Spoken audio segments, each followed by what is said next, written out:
Bienvenidos al canal de Slavoj Žižek en español. Presentando las sociologías de Marx, Durkheim y Weber /diagonal de Ricardo David Sidicaro, 11 de octubre de 1941. Un sociólogo argentino que aún no conocemos por acá pero que sus palabras vuelen. Introducción. El objetivo de este libro es presentar las teorías de los denominados padres fundadores de la sociología, Karl Marx, Emil Durkheim y Max Weber, poniendo el énfasis en sus principales conceptos y en las configuraciones explicativas a partir de las cuales ampliaron los conocimientos sobre las sociedades de su época. Por cierto, las tres perspectivas clásicas siguen dando lugar a discusiones en las que se plantean cuestiones que, por lo general, se encuentran asociadas a temas actuales. Si en sus orígenes estos autores habían coincidido en interrogarse sobre la etapa inicial del capitalismo industrial.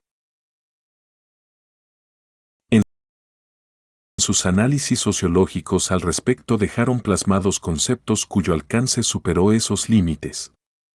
Marx, si bien no inauguró los estudios sobre las clases sociales, las luchas de clases y la dominación política, dio a esos temas una proyección que bajo muchos aspectos pueden considerarse relevantes hasta nuestros días.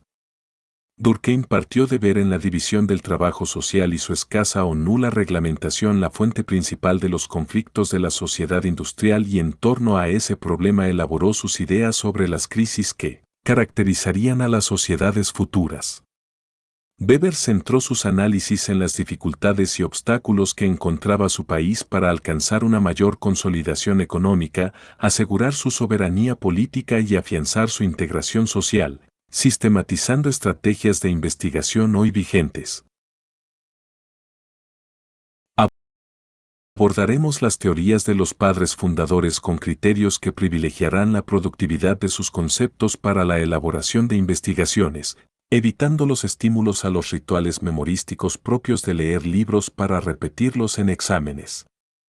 Por la importancia que ellos mismos acordaron a sus labores científicas en tanto recursos para intervenir en los debates políticos de su tiempo, señalaremos una y otra vez las relaciones entre ambas prácticas. De más está decir que las problemáticas sociológicas que en la transición a la modernidad remitieron a las desarticulaciones sociales y a las crisis políticas registran en no pocos casos sus parecidos de familia con los entornos actuales. Acorde con esa familiaridad, en la redacción de estas páginas hemos optado por emplear, en la medida de lo posible, un estilo un tanto dialogado y, a los efectos de establecer una mejor comprensión de los autores de los que nos ocuparemos, no faltarán aquí sus citas textuales. En fin, cabe aclarar que este no es un libro de historia de la sociología, sino de presentación de algunos de los principales conceptos y modos de explicación forjados en las etapas iniciales de la disciplina cuya actualidad no es en absoluto sorprendente, puesto que desde sus orígenes la sociología puso en un lugar central el estudio de las relaciones de dominación. Más allá de la diferencia de perspectivas teóricas con las que abordaron sus análisis, Marx y Engels elaboraron conocimientos para contribuir a lo que estimaban el cercano fin de las sociedades capitalistas. La sociología de Durkheim centró su interés en los problemas que obstaculizaban una mayor solidaridad social. Weber consagró buena parte de su tarea intelectual al estudio de los sistemas de dominación política y social. Si se los hubiese interrogado sobre las opiniones de la gente común y su capacidad para percibir las causas de los problemas que afectaban negativamente su existencia, Marx y Engels habrían respondido que las clases dominantes condicionaban las percepciones de la gran mayoría de las personas. Durkheim habría comentado que estimó innecesario en su investigación sobre el suicidio leer las cartas de aquellos que optaban por la muerte voluntaria, ya que quienes tomaban esas decisiones ignoraban la influencia de los contextos sociales en los que desarrollaban sus vidas. Por su parte, Weber, habituado a usar entrecomillados, contestaría: la acción real sucede en la mayor parte de los casos con oscura semiconsciencia o plena inconsciencia de su sentido mentado, una acción con sentido efectivamente tal, es decir, clara y con absoluta conciencia es, en realidad, un caso límite. 1. En este libro no buscamos resumir las teorías sociales de los padres fundadores, tarea que se encuentra en muchos y variados textos de la disciplina. En todo caso, partimos del supuesto de que en la medida en que proponen visiones de lo social que contradicen las creencias del sentido común, las teorías sociológicas no resultan fáciles de ser socialmente aceptadas. Como apuntó Pierre Bourdieu, la sociología es una ciencia que incomoda, y los conceptos y explicaciones de la disciplina se hacen incomprensibles desde las perspectivas espontáneas de los sentidos comunes, con el auxilio, por cierto, de las ideologías dominantes difundidas, conscientemente o no diría Weber, por bienintencionados que relatan que la única verdad es la realidad. En tanto sea posible, este texto tiende a proponer, como ya mencionamos, un estilo de exposición dialogado, para lo cual cede la palabra a los fundadores mediante fragmentos de escritos y evita así las solemnidades.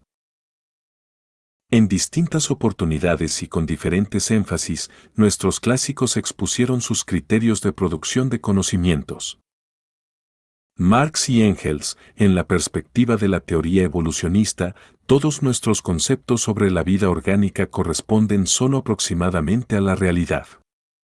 De lo contrario no habría cambio, el día que los conceptos coincidan por completo con la realidad en el mundo orgánico, termina el desarrollo. 2.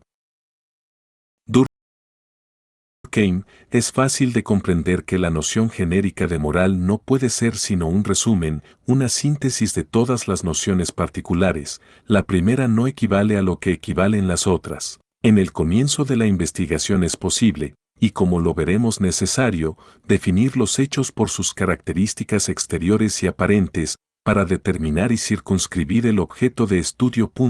3. El autor completaba sus ideas agregando que las definiciones iniciales y provisorias se mejoran luego con el contacto con la realidad propio de los procesos de investigación. Weber, la sociología construye conceptos tipo, y se afana por encontrar reglas generales del acaecer. Como en toda ciencia generalizadora, es condición de la peculiaridad de sus abstracciones que sus conceptos tengan que ser relativamente vacíos frente a la realidad concreta de lo histórico. Lo que puede ofrecer como contrapartida es la univocidad acrecentada de sus conceptos, formados mediante acentuaciones unidimensionales de aspectos o puntos de vista y por la cantidad de síntesis de fenómenos concretos, y es una construcción mental que no puede ser encontrada empíricamente en la realidad. 4.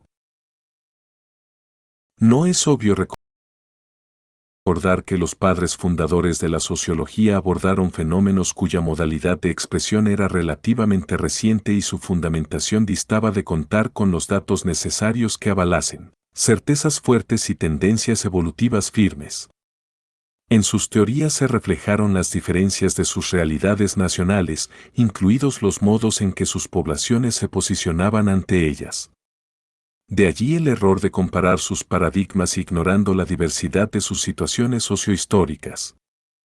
Como señala Yves Saint-Omer, en el plano social las proposiciones weberianas fueron muy sucintamente comparadas con las perspectivas revolucionarias de Marx de algunos decenios anteriores, o a las propuestas republicanas de Durkheim preocupado por la anomia provocada por la división social del trabajo del capitalismo moderno de la misma época. 5.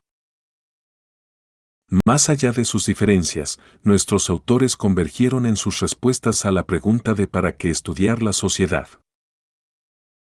Marx, los filósofos se han limitado a interpretar el mundo de distintos modos, de lo que se trata es de transformarlo. 6. Durkheim, estimaríamos que nuestras investigaciones no merecerían una hora de pena si no tuvieran más que un interés especulativo. 7. Weber, una ciencia empírica no puede enseñar a nadie qué debe hacer, sino únicamente qué puede hacer y, en ciertas circunstancias, qué quiere. 8.